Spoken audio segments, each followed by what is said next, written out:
വിശുദ്ധന്മാർക്ക് ഉചിതമായ കാര്യങ്ങൾ മാത്രമേ നമ്മൾ ഉണ്ടാകാവൂ. അല്ലാതെ ഉചിതമല്ലാത്ത ചീത്തത്തരം, പൊട്ടച്ചൊൽ, ഫിൽത്തിനെസ്, നോർ ഫൂളിഷ് ടോക്കിംഗ്, പൊട്ടച്ചൊൽ, foolish talking, nor jesting which are not convenient but rather giving of thanks. അങ്ങനെയുള്ള ചേർച്ചയല്ലാത്ത യാതൊരു കാര്യങ്ങളും നമ്മൾ ആലോചിച്ച് നോക്കണം. ഇതെനിക്ക് ചേരുന്നതാണോ, എനിക്ക് ചേരാത്ത, എനിക്ക് ചേരുന്നതാണെന്നുള്ളതിൻ്റെ, എനിക്ക് ചേരുന്നതാണെന്ന് ചോദിച്ചു കഴിഞ്ഞാൽ അതിൻ്റെ അർത്ഥം as A child of God, ഞാനൊരു ദൈവ പൈതലാണെങ്കിൽ എനിക്ക് ചേരുന്നത് മാത്രമേ ഞാൻ ചെയ്യാവൂ. ഞാനൊരു ദൈവ പൈതലാണെങ്കിൽ എനിക്ക് ചേരുന്നതെന്ന് പറഞ്ഞു കഴിഞ്ഞാൽ ദൈവത്തിന് ചേരുന്നതാ. അല്ലാതെ എന്തോ എനിക്ക് ചേരുന്നതെന്ന് പറഞ്ഞു കഴിഞ്ഞാൽ ദൈവത്തിന് ചേരുന്നത് മാത്രമേ എനിക്കും ചേരത്തുള്ളൂ. എന്നിട്ട് താഴെ പറയാം, ദുർനടപ്പുകാരൻ, അശുദ്ധൻ, വിഗ്രഹാരാധിയായ, ദ്രവ്യാഗ്രഹി, ഇവർക്ക് ആർക്കും ക്രിസ്തുവിൻ്റെയും ദൈവത്തിൻ്റെയും രാജ്യത്തിൽ അവകാശമില്ല എന്ന് നിങ്ങൾ അറിയുന്നുവല്ലോ. പ്രിയമുള്ളവരെ, ഇതിനകത്ത് പറഞ്ഞിരിക്കുന്നത് നമുക്ക് ദുർനടപ്പുകാരനും അശുദ്ധനും വിഗ്രഹാരാധിയായ ദ്രവ്യാഗ്രഹി പോലും ദൈവരാജ്യത്തിൽ പങ്കല്ലാത്തവനാണ്, സ്വർഗരാജ്യത്തിൽ. ഈ പണമോഹമൊക്കെ ഇന്ന് ഭയങ്കര ധനമോഹവും മറ്റുള്ള കാര്യങ്ങൾ നമുക്ക് ഡിസ്ക്രൈബ് ചെയ്യേണ്ട കാര്യമില്ല.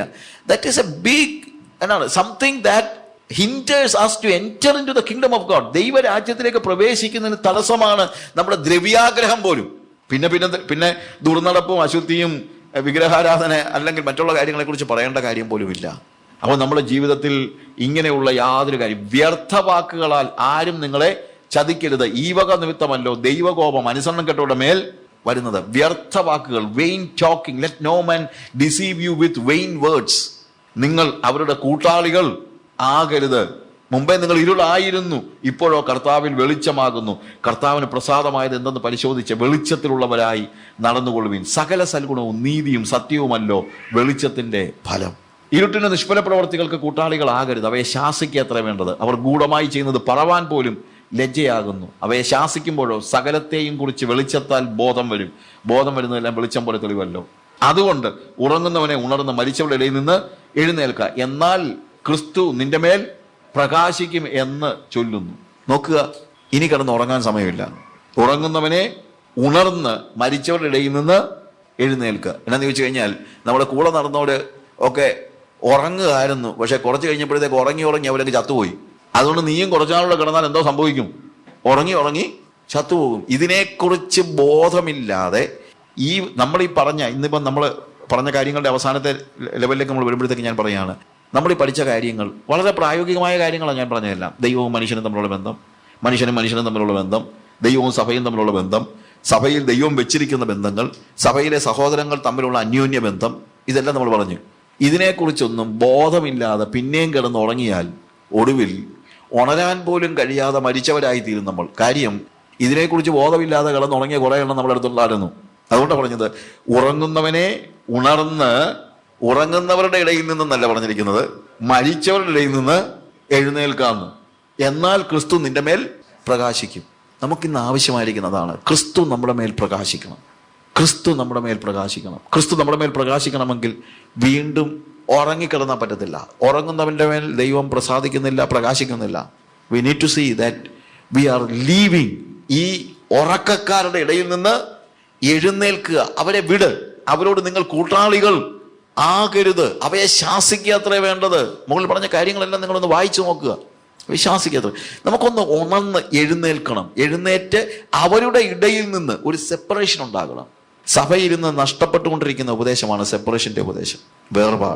വേർപാടെന്ന് പറയുമ്പോഴത്തേക്ക് നിങ്ങൾ പള്ളി വിട്ടിട്ട് ഇങ്ങോട്ട് വന്നു കഴിഞ്ഞതുകൊണ്ട് മാത്രം വേർപാട്, പള്ളി വിട്ട് ആയിക്കോട്ടെ, അല്ലെങ്കിൽ അമ്പലത്തിൽ നിന്ന് ഇങ്ങോട്ട് വന്നതുകൊണ്ട് മാത്രം വേർപാടായെന്ന് ചിന്തിക്കരുത്.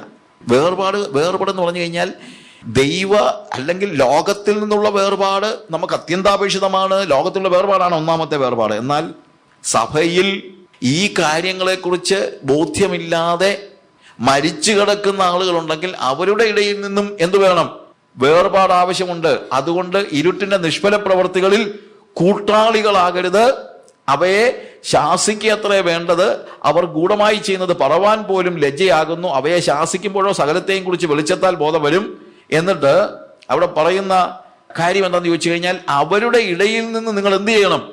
എഴുന്നേൽക്കണമെന്നാണ് പറയുന്നത്. എന്നാൽ മാത്രമേ എന്ത് സംഭവിക്കുന്നുള്ളൂ? ക്രിസ്തു നിങ്ങളുടെ മേൽ പ്രകാശിക്കത്തുള്ളൂ. ക്രിസ്തു നിങ്ങളുടെ മേൽ പ്രകാശിക്കുകയുള്ളൂ. ഹല്ലേലൂയ. ഇനിയുള്ള ഭാഗങ്ങൾ നമ്മൾ എഫേസ്യർ 5-ാം അധ്യായത്തിൽ താഴോട്ട് വായിക്കുമ്പോൾ, ഇത് ദുഷ്കാലമാകിയ സമയം തക്കത്തിൽ ഉപയോഗിച്ചു കൊള്ളുവിൻ. വീഞ്ഞു കുടിച്ച് മത്തരാകരുത്, അതിനാൽ ദുർനടപ്പുണ്ടാകുമല്ലോ. ആത്മാവ് നിറഞ്ഞവരായി സങ്കീർത്തനങ്ങളാലും സ്തുതികളാലും ആത്മീക ഗീതങ്ങളാലും തമ്മിൽ സംസാരിച്ചും നിങ്ങളുടെ ഹൃദയങ്ങളിൽ കർത്താവിന് പാടിയും കീർത്തനം ചെയ്തു നമ്മുടെ കർത്താവായ യേശു ക്രിസ്തുവിൻ്റെ നാമത്തിൽ പിതാവും ദൈവവുമായവൻ എല്ലായ്പ്പോഴും എല്ലാറ്റിനും വേണ്ടി സ്തോത്രം ചെയ്യുകയും ചെയ്യുവേൻ. അതായത് ഈ വക കാര്യങ്ങൾ, വീഞ്ഞു കുടിച്ച് മത്തരാകരുത്, പക്ഷേ ആത്മാവിൽ മത്തരായിക്കോണം. അവിടെ പറഞ്ഞിരിക്കുന്നതാണ്, വീഞ്ഞു കുടിച്ച് മത്തരാകരുത്, പകരം എന്ത് വേണം? അതിനാൽ ദുർനടപ്പുണ്ടാകും, ആത്മാവ് നിറഞ്ഞവരാകുവിൻ. വീഞ്ഞ് നിറയ്ക്കുകയല്ല, എന്താ നിറയ്ക്കേണ്ടത്?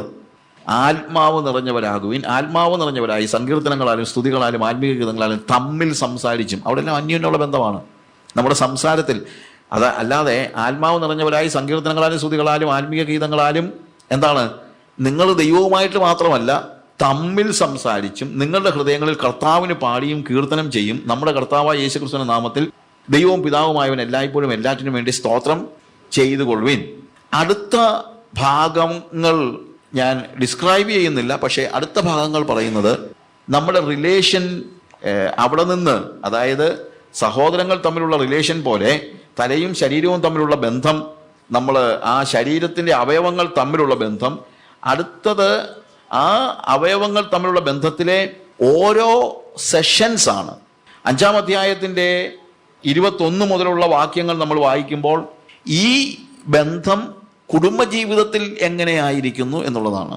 ഞാൻ അതിനെക്കുറിച്ചൊക്കെ പല സ്ഥലങ്ങളിൽ ക്ലാസ് എടുത്തിട്ടുള്ളത് കൊണ്ട് ഡിസ്ക്രൈബ് ചെയ്യുന്നില്ല. പക്ഷേ അതിൻ്റെ 22-ാമത്തെ വാക്യത്തിൽ 21-ാമത്തെ വാക്യത്തിൽ പറയുന്നത് ക്രിസ്തുവിൻ്റെ ഭയത്തിൽ അന്യോന്യം കീഴ്പ്പെട്ടിരിപ്പീൻ. അന്യോന്യ ബന്ധത്തിൽ ഒരു കീഴ്പ്പെടലുണ്ട്. അത് കുടുംബജീവിതത്തിലുമുണ്ട്, ആത്മീയ സഭയുടെ ജീവിതത്തിലുമുണ്ട്, എല്ലായിടത്തും ഉണ്ട്. ഞാൻ എൻ്റെ സഹോദരൻ്റെ കീഴെയാണ്, ഞാൻ കീഴ്പ്പെട്ടിരിക്കുകയാണ്. സഹോദരൻ എനിക്കും കീഴ്പ്പെട്ടിരിക്കുക. എന്താ പറയുന്നത്? അന്യോന്യം കീഴ്പ്പെട്ടിരിപ്പീൻ. ആരെയും കീഴ്പ്പെടുത്താൻ ഇവിടെ പറയുന്നില്ല, കീഴ്പ്പെട്ടിരിപ്പീൻ. എനിക്കൊരു സബ്മിഷൻ ഉണ്ട്, സഭയിൽ എനിക്കൊരു സബ്മിഷൻ ഉണ്ട്. ഞാൻ ആരുടെയും മോളിലല്ല, ഞാൻ ആരുടെയും കീഴേയുമല്ല. പക്ഷേ അന്യോന്യം എന്തുണ്ട്? കീഴ്പ്പെട്ടിരിപ്പീൻ. എവിടെയാ? ക്രിസ്തുവിൻ്റെ ഭയത്തിൽ അന്യോന്യം കീഴ്പ്പെട്ടിരിപ്പീൻ. ക്രിസ്തുവിൻ്റെ ഭയത്തിൽ. ഞാനിത് കുടുംബജീവിതവുമായി താഴോട്ട് പറയുന്ന കാര്യങ്ങളാണ്. എവിടുന്നാണ് വാസ്തവത്തിൽ 21 hours വായിക്കുമ്പോൾ പിന്നീട് പറയുന്നത് കുടുംബ ബന്ധങ്ങളാണ്. കുടുംബ ബന്ധത്തിൽ നമ്മൾ ഭയപ്പെടേണ്ടത് ഭാര്യ ഭർത്താവിനെയും ഭർത്താവ് ഭാര്യയും അല്ല ഭയപ്പെടേണ്ടത്. രണ്ടു കൂട്ടരും ആരെയാണ് ഭയപ്പെടേണ്ടത്? ക്രിസ്തുവിനെയാണ് ഭയപ്പെടേണ്ടത്. ക്രിസ്തുവിൻ്റെ ഭയം ഉണ്ടെങ്കിൽ അന്യോന്യം പിന്നെ ഭയം ഉണ്ടാവുകയില്ല. പലപ്പോഴും അന്യോന്യം ഭയപ്പെടുന്നത് എന്താണെന്നറിയാം, രണ്ടു കൂട്ടർക്കും ക്രിസ്തുവിൻ്റെ ഭയം ഇല്ല എന്നുള്ളതാണ്, അല്ലേ? എന്നിട്ട് ഓരോരുത്തർക്കുള്ള ഇൻസ്ട്രക്ഷനാണ് 22-ാമത്തെ വാക്യത്തിൽ, ഭാര്യമാരെ നിങ്ങളുടെ ഭർത്താക്കന്മാർക്ക് കർത്താവിനെന്ന വണ്ണം, ഭാര്യമാരെ കർത്താവിൻ എന്നതുപോലെ നിങ്ങളുടെ ഭർത്താക്കന്മാർക്ക് കീഴടങ്ങുവിൻ. ഭാര്യമാരോട് പറയുന്നു. പിന്നീട് ഭർത്താക്കന്മാരെ 25-ാമത്തെ വാക്യത്തിൽ ക്രിസ്തുവും സഭയെ സ്നേഹിച്ചതുപോലെ നിങ്ങളുടെ ഭാര്യമാരെ സ്നേഹിപ്പീൻ. എഫേസ്യലേഖനം 6-ാം അധ്യായത്തിൻ്റെ 1-ാമത്തെ വാക്യം വായിക്കുമ്പോൾ അവിടെ കാണുന്നു, മക്കളെ നിങ്ങളുടെ അമ്മയപ്പന്മാരെ കർത്താവിൽ അനുസരിപ്പിൻ, അത് ന്യായമല്ലോ. 6-ാം അധ്യായത്തിന് 4-ാം വാക്യത്തിൽ പിതാക്കന്മാരെ നിങ്ങളുടെ മക്കളെ കോപിപ്പിക്കാതെ കർത്താവിൻ്റെ ബാലശിക്ഷയിലും പത്യോപദേശത്തിലും പോറ്റി വളർത്തുവിൻ. ഇവിടെ കുടുംബ ബന്ധങ്ങൾ അന്യോന്യം അവർക്ക് ഇൻസ്ട്രക്ഷൻ കൊടുക്കുമ്പോൾ എല്ലായിടത്തും ഉപയോഗിക്കുന്ന കാര്യം എന്നറിയാമോ? ഭാര്യമാരെ കർത്താവിൻ എന്നതുപോലെ, ഭർത്താക്കന്മാരെ ക്രിസ്തുവും സഭയെ സ്നേഹിച്ചതുപോലെ, മക്കളെ നിങ്ങളുടെ അമ്മയപ്പന്മാരെ കർത്താവിൽ അനുസരിപ്പീൻ. പിതാക്കന്മാരെ നിങ്ങളുടെ മക്കളെ കർത്താവിൻ്റെ ബാലശിക്ഷയിൽ. ഇവിടെ എല്ലാം കർത്താവിൻ്റെ. അപ്പം അടിസ്ഥാനം ആരാണ്? കർത്താവാണ്. അതുകൊണ്ടാണ് പറയുന്നത് ക്രിസ്തുവിൻ്റെ ഭയത്തിൽ അന്യോന്യം കീഴ്പ്പെട്ടിരിപ്പീൻ. അപ്പോൾ ഒരു കുടുംബ ബന്ധത്തിലെ ഭാര്യയും ഭർത്താവും തമ്മിലുള്ള ബന്ധം, മക്കളും അപ്പനും തമ്മിലുള്ള ബന്ധം, അപ്പനും മക്കളും തമ്മിലുള്ള ബന്ധം, മാതാപിതാക്കളും മക്കളും തമ്മിലുള്ള ബന്ധം, ഇവിടെയെല്ലാം നമ്മൾ സ്വയം ഒരു പെരുമാറ്റച്ചട്ടം ഉണ്ടാക്കി എടുത്ത് അതാണ് വാസ്തവത്തിൽ എന്താണ് ഒരു സ്വാഭാവിക കുടുംബജീവിതത്തിൽ സെക്യുലർ ആയിട്ടുള്ള ഒരാൾ എപ്പോഴും ആവശ്യപ്പെടുന്നതാണ്, നമ്മളൊരു പെരുമാറ്റച്ചട്ടം ഉണ്ടാക്കിയെടുക്കുക. പക്ഷെ ഇവിടെ ഒരു പെരുമാറ്റച്ചട്ടമല്ല ഇവിടെ പറയുന്നത്. എന്താണ്? പകരം ക്രൈസ്റ്റ് സെന്റേർഡ് ആയിട്ട് ഈ കുടുംബജീവിതം നയിക്കുന്നതിനെ കുറിച്ചാണ്. നമ്മുടെ കുടുംബ ബന്ധത്തിൻ്റെ അടിസ്ഥാന ഘടകം ഇറ്റ് ഈസ് ജീസസ് ക്രൈസ്റ്റ്. ആ ക്രൈസ്റ്റ് സെന്റേർഡ് ആയിട്ട് കാര്യങ്ങൾ നടത്തുന്ന റിലേഷൻ ഇൻസൈഡ് ദ ഫാമിലി. അടുത്ത 6-ാം അധ്യായത്തിൻ്റെ 5 മുതലുള്ള വാക്യങ്ങൾ വായിക്കുമ്പോൾ നമ്മുടെ പ്രൊഫഷണൽ റിലേഷൻഷിപ്പിനെ കുറിച്ചാണ് പറയുന്നത്. ദാസന്മാരെ ജഡപ്രകാരം യജമാനന്മാരായവരെ ക്രിസ്തുവിനെ പോലെ തന്നെ ഹൃദയത്തിൻ്റെ ഏകാഗ്രതയിൽ ഭയത്തോടും വിറയലോടും കൂടെ അനുസരിപ്പിക്കും. ദാസന്മാരോട് പറയുമ്പോഴും അവിടെ പറയുന്നത് എന്താണ്? ക്രിസ്തുവിനെ പോലെ തന്നെ. അതുകൊണ്ടാണ് ഞാൻ പറഞ്ഞത് ഇവിടെ എല്ലാം അടിസ്ഥാനത്തിൽ നമ്മൾ ആദ്യം തന്നെ എന്ത് കണ്ടു? ക്രിസ്തുവിന്റെ ഭയത്തിൽ അന്യോന്യം കീഴ്പ്പെട്ടിരിപ്പീൻ. ഇനി യജമാനന്മാരോട് പറയുമ്പോഴും അതിന്റെ 9-ാമത്തെ വാക്യം വായിക്കുമ്പോഴും അവിടെ പറയുന്നത് എന്താണെന്ന് അറിയാമോ? 9-ാമത്തെ വാക്യത്തിൽ യജമാനന്മാരെ അവരും നിങ്ങളുടെ മേൽ അവരുടെയും നിങ്ങളുടെയും മേൽ യജമാനൻ സ്വർഗത്തിലുണ്ടെന്നും അവന്റെ പക്കൽ മുഖപക്ഷമില്ലെന്നും അറിഞ്ഞുകൊണ്ട് അങ്ങനെ തന്നെ അവരോട് പെരുമാറുകയും ഭീഷണി വാക്ക് ഒഴിവാക്കുകയും ചെയ്യും. അപ്പോൾ അവിടെയും പറയുന്നത് എന്താണ്? ക്രിസ്തുവിന്റെ ഭയത്തിൽ അന്യോന്യം കീഴ്പ്പെട്ടിരിക്കുന്ന കാര്യമാണ്. ക്രിസ്തുവിന്റെ ഭയത്തിൽ ദാസൻ യജമാനന് മാത്രമല്ല, യജമാനൻ ദാസനും കീഴ്പ്പെട്ടിരിക്കുകയാണ്. ക്രിസ്തുവിന്റെ ഭയത്തിൽ ഭാര്യ ഭർത്താവിന് കീഴ്പ്പെട്ടിരിക്കുക മാത്രമല്ല, ഭർത്താവ് ഭാര്യയ്ക്കും കീഴ്പ്പെട്ടിരിക്കുകയാണ് ക്രിസ്തുവിന്റെ ഭയത്തിൽ. ക്രിസ്തുവിന്റെ ഭയത്തിൽ മക്കൾ അപ്പന് കീഴ്പ്പെട്ടിരിക്കുക മാത്രമല്ല, ക്രിസ്തുവിന്റെ ഭയത്തിൽ അപ്പൻ മക്കൾക്കും കീഴ്പ്പെട്ടിരിക്കുകയാണ്. കീഴ്പ്പെട്ടിരിക്കുക എന്ന് പറഞ്ഞു കഴിഞ്ഞാൽ കീഴടങ്ങിയിരിക്കുക എന്നുള്ള, അല്ലെങ്കിൽ ആ ഒരു അർത്ഥത്തിൽ എന്താണ്? നമ്മുടെ ബന്ധം ക്രൈസ്റ്റ് സെന്റേർഡ് ആണ്. അത് ഭാര്യയും ഭർത്താവും തമ്മിലാണെങ്കിലും, ഭർത്താവും ഭാര്യയും തമ്മിലാണെങ്കിലും, അപ്പനും അല്ലെങ്കിൽ മാതാപിതാക്കളും മക്കളും തമ്മിലാണെങ്കിലും, മക്കളും മാതാപിതാക്കളും തമ്മിലാണെങ്കിലും, ദാസനും യജമാനനും തമ്മിലുമാണെങ്കിലും, യജമാനനും ദാസനും തമ്മിലാണെങ്കിലും, എല്ലായിടത്തും നമ്മുടെ ബന്ധത്തെ നിയന്ത്രിക്കുന്നത് ആരാണ്? It is Christ. ക്രിസ്തുവിന്റെ ഭയത്തിൽ ഇവരെല്ലാവരും ക്രിസ്തുവിന്റെ ഭയത്തിൽ അന്യോന്യം കീഴ്പ്പെട്ടിരിക്കണം എന്നാണ് ഇവിടെ പറയുന്നതായ അനുഭവം. അതുകൊണ്ട് ഞാൻ പറഞ്ഞു, എഫേസ്യ ലേഖനത്തിന്റെ ആദ്യം മുതൽ ഈ അവസാനം വരെയും എന്തിനെക്കുറിച്ചാണ് പറയുന്നത്?